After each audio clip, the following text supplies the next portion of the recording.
Yoya, baga nagaan dhuftan chaanaalii keenya subscribe gochuun dagatinaa wantoota haaraa dhufu argachuudhaaf bilbila fakkaatu san yeroo irratti cuqaaftan waa baay'ee Toota Oromiyaa Miidiyaa Teknooloojii sagantaa keenya guyyaa har'aa irratti dhiyaadhaa hanga xumura sagantaa keenyaan waliin turtii gaarii. Hawaasa keenya kanneen rakkatanii rakkoo keessa jiraniif sagalee haa ta'u. Kanneen keessa godina Baaleetii fi naannoo hedduu keessatti rakkoo hamaa keessa jiran. Godina Baalee aanoota hedduu keessatti sababa jijjiirama qilleensaan bonni dheeratee hawaasni naannichaa guutumatti hongee hamaaf saaxilamanii lubbuun namaaf beelladaa hedduu sababa hanqina soorataa dhabaniif rakkoo cimaa keessa jiru. Hawaasni kun guutumatti horsiise bulaa fi qote bulaadha. Qonnas ta'ee horsiisaan beelladaa roobaan malee hawaasa tajaajiluu hin danda'an. Kanaaf hawaasni keenya gammoojjii Baalee rakkoo hamtuu keessa jiru. Uummata Oromoo bal'aaf mootummaa fi dhaabbileen mootummaa ta'an hundarra deeggarsa nama uummata keenyaaf haa goonu. Kanaaf hundi keenya waan dandeenyuun hawaasa keenya bira dhaabbachuun lubbuu lammiilee keenya haa bararuun yaamicha obbolummaati. Akkuma kanaan uummanni keenya naannoo Walloo akkuma beekamutti yeroo ammaa kana sababa lolli deemaa jiru yookiin sababa lolaatiif jecha gandarraa buqqaanii yeroo ammaa kana bosona keessa kan jiraachaa jiranis yoo ta'u hanga ammaatti sababa magaalaan yookiin immoo magaalaan dhaabbachuu hin dandeenyeef sababa lolli hanga ammaatti karatti bu'ee yookiin immoo Abiyyi Ahmad magaalotii xayyaaraan rukutaa jiru jecha uummanni keenya mana ofiirraa buqqaanii ala keessa jiraachaa kan jiranis yoo ta'u haaluma kanaan keessa ammaa kanatti rakkoo hamaaf kan saaxilamne jechaa jiranis yoo ta'u Jaarsa jaartii yeroo ammaa kana kan bosona keessa jiraatanii fi yookiin gaarota keessa kan jiraatanis yoo ta'u haalli nageenyaa magaalaa Walloo yookiin ammoo naannoo Walloo yeroo ammaa kanatti haala hamaa keessa jira jechuudhaan dubbatan. Akka odeeffannoo keenya naannoo Walloo irraa argannetti keessumaanuyyuu namoonni achirraa odeeffannoo Oromiyaa Miidiyaa Teknooloojii kennanitti keessumaanuyyuu naannoo Walloo keessatti rakkoon hamaan kan deemaa jiru ammaa kana hanga ammaatti mootummaan diktaatar Abiyyi Ahmad lafarraan dhiisee gubbaarraan xayyaara waan nutti roobsaa jiru sababa kanaaf ammoo karaa nageenya yookiin ammoo karaa maatii keenyatti deebi'uu hin dandeenye qabeenya keenya irraa fagaannee yookiin magaalaa irraa fagaannee karaa baadiyyaatti baqannee bosona keessa jirra jechuudhaan dubbatanii. Oduu dabalataa qabna itti dhiyaadha. Aanaa Baatee keessatti rakkoo hamaa keessa uummati Oromoo saaxilamaa jira. Beelaa fi dheebuudhaan wantootni hedduun qaalaanii waan jiraniif uummatni keenya gara magaalaa dhufanii wantoota adda addaa gurgurachuuf hedduu rakkachaa jiru. Uummattootni baadiyyaa uummati Oromoo karaa ittiin gara magaalaa dhufanii kanaaf rakkoon Walloo keessatti deemaa jiru mootummaa abbaa irreetiin wal qabatee lolli deemaa jiruu fi TPLF gidduutti ta'aa jiruun hawaasi keenya hedduun miidhamaa jira. Kanaaf haaluma kanaan wal qabatee uummata keenya bira haa dhaabbannu waliif haa birmannu siniin jechuuf yaamicha siniif goona.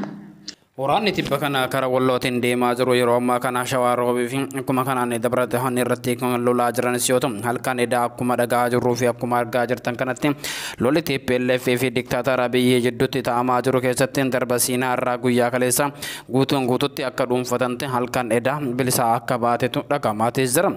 Darba Siinaa irraa guyyaa kaleessa erga darbanii booda guyyaa adda ammoo maaniyyuu karaa Dabra Birhaanitti kan imalaa jiranis yoo ta'u baadiyyaalee Dabra Birhaanii fi akkasumas naannoo san jiran guutuutti mallee TPLF akka dhuunfattee jirtutu himamaa jira.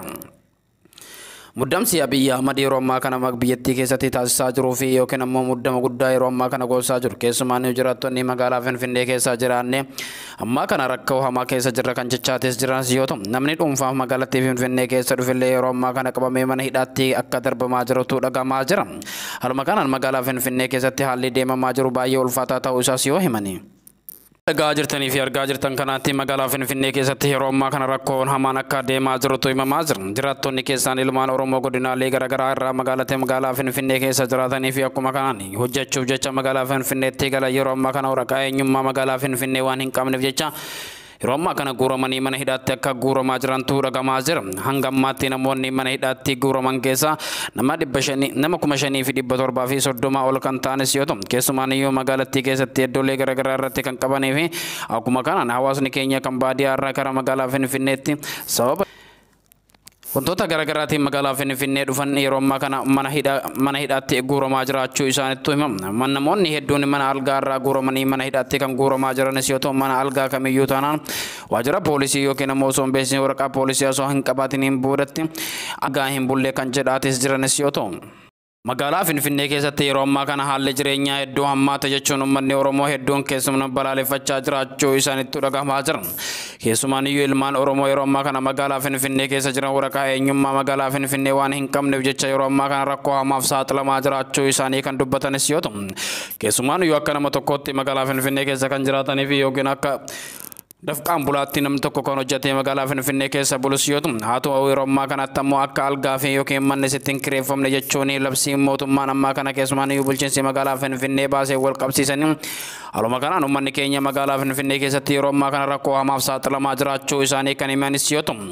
haalli kun ammoo yeroo kanatti kana booda itti fufee yoo ta'e ilmaan Oromoo magaalaa Finfinnee irraa buqqaa gara baadiyyaa keessanitti galaa kan jedhaa jiruun fakkaatan jechuudhaan dubbatan. Torbee darbe irraa eegalee yeroo ammaa kanatti keessumaan iyyuu namoonni hedduun karaa mana hidhaatti kan guuramaa jiran sabaan Oromoo kan ta'anis yoo ta'u. Oromoo taatee magaalaa Finfinnee keessa jiraattee waraqaa eenyummaa hin qabdu yoo ta'e yookiin waraqaa magaalota biraarraa kan qabaattus yoo ta'e yeroo ammaa kana guuramanii mana hidhaatti kan guuramaa jiranis yoo ta'u keessumaa naggaadee yookiin ammoo namoonni daldaltoonni yeroo ammaa kana rakkoo hamaaf saaxilamaa jiraachuu isaanii himan.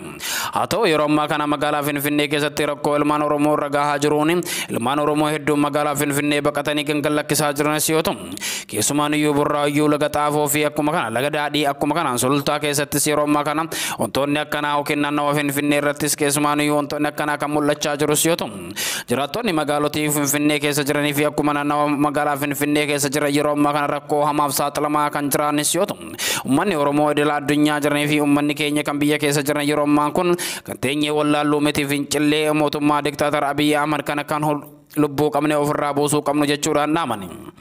Akkuma kanaan keessumaan iyyuu magaalaa Finfinnee keessatti rakkoon hamaan deemaa jiru kun kan dhaabbachuuf deemaa jiru miti kan ilmaan Oromoo magaalaa Finfinnee keessaa buqqisuuf deemaa jiru fakkaata jedhan. Dhaggeeffattootaa fi daawwattoota keenya sagantaan keenya guyyaadhaa kanumaan goolabna hanga xumura sagantaa keenyaa waan nu hordoftaniif horaa bulaa deebanaa isiniin jenna.